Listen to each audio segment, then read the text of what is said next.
man na palengke, lakas sa busis. Ito kami palengke ngayon. Doon tayo daan.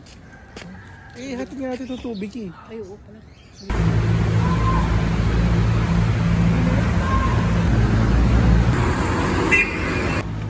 Ano ulam natin ngayon? Kung ano yung mabili, Grabe ang init oh. mabuti yan. Maaga pa eh.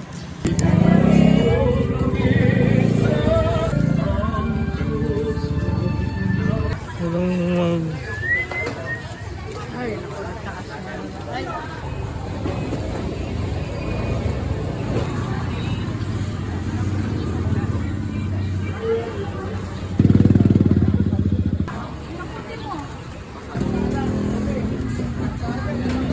pauwi na kami, nakatapos na kumain. Ano nabili mo? isda na galunggong. Grabe ang mahal ng mga bilihin. Pa, Oo nga, Holy Week. tuliwik. So ito na yung mga napamili namin. Munggo tayo ngayon.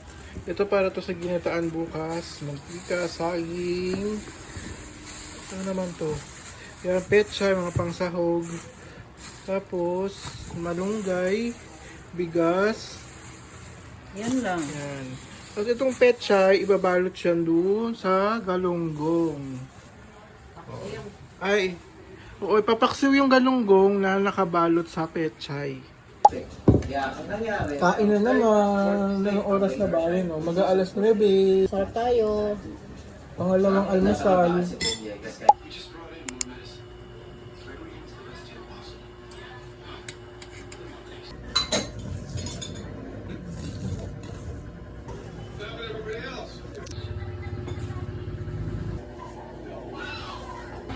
Okay, kain lang.